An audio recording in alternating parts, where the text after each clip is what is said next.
ദൈവത്തിന് സ്തോത്രം. കഴിഞ്ഞ ദിവസം പാസ്റ്റർ സതീഷ് കുമാർ സംസാരിച്ച മീറ്റിങ്ങിൽ പങ്കെടുത്തു.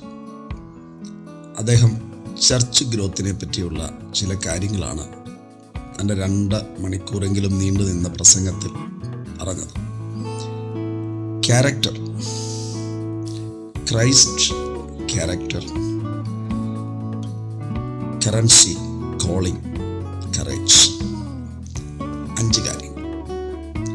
അതിലേറ്റവും ശക്തമായതും എന്നെ പിടിച്ചു കുലുക്കിയതുമായ ഒരു പരാമർശം അദ്ദേഹം നടത്തി.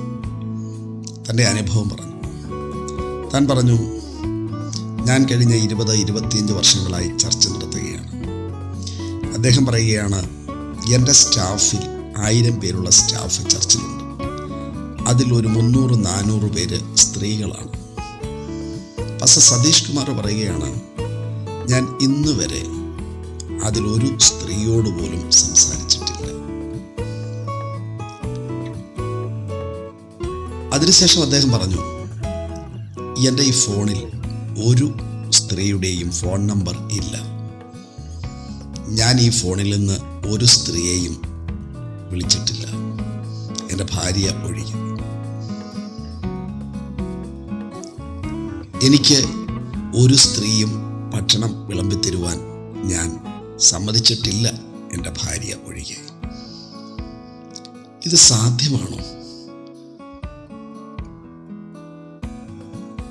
പൊതുജനങ്ങൾക്ക് വേണ്ടി പ്രവർത്തിക്കുന്ന സഭയിൽ ധാരാളം സഹോദരന്മാരും ധാരാളം സഹോദരിമാരും എത്തുന്ന സഭയിൽ സ്ത്രീകളോട് സംസാരിക്കാതിരിക്കുക, സ്ത്രീകളുമായി ഫോണിൽ ഒരിക്കലും സംഭാഷണം നടത്താതിരിക്കുക, ഇതൊക്കെ പ്രാക്ടിക്കലാണോ?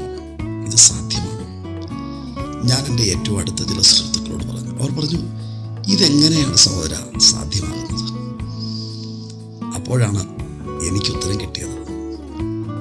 പാസ്റ്റർ സതീഷ് കുമാറിൻ്റെ ചർച്ചിൽ എങ്ങനെയാണ് 2006 25 പേരുമായി തുടങ്ങിയ ചർച്ചിൽ എങ്ങനെയാണ് 3 ലക്ഷത്തിലധികം ആളുകൾ വരുന്നത് എന്ന്? അതെ, സാധ്യമല്ല. എന്നാൽ സാധ്യമല്ലാത്ത ഈ കാര്യത്തെ അദ്ദേഹം സാധ്യമാക്കി. തൻ്റെ വിജയത്തിൻ്റെ രഹസ്യങ്ങളിൽ ഏറ്റവും പ്രധാനപ്പെട്ട ഒരു രഹസ്യമായി താൻ പറഞ്ഞപ്പോൾ മനസ്സിലായ കാര്യം ഇതാണ്. അദ്ദേഹം പറഞ്ഞു, ഈ പെട്രോളും തീയും തമ്മിൽ അടുപ്പിച്ചു വെച്ചാൽ എന്ത് സംഭവിക്കും? അദ്ദേഹം വളരെ തുറന്നടിച്ച് സംസാരിച്ചു. സത്യത്തിൽ വലിയ അപകട സാധ്യതയുള്ള ഒരു മേഖല. വിചാരിച്ചു, സത്യമല്ലേ? നമ്മൾ പല കാരണങ്ങൾ പറഞ്ഞ് ഈ ഒരു കാര്യത്തിൽ അല്പം വിട്ടുവീഴ്ച ചെയ്യുമ്പോൾ എത്രയോ വലിയ അപകട സാധ്യത അറിഞ്ഞോ അറിയാതെയോ അതിൽ ഒളിഞ്ഞിരിക്കുന്നു. അപ്പോൾ വിചാരിച്ചു, തീരുമാനിക്കാം. ഓരോ കാര്യങ്ങളും സുവിശേഷ വേലയിൽ വിജയിക്കണമെങ്കിൽ റാഡിക്കൽ ആയിട്ടുള്ള തീരുമാനങ്ങൾ എടുത്തേ പറ്റൂ. അങ്ങനെയുള്ളവരെയാണ് ദൈവത്തിന് ഇഷ്ടം. അങ്ങനെയുള്ളവരെയാണ് ദൈവം ഉപയോഗിക്കുന്നത്.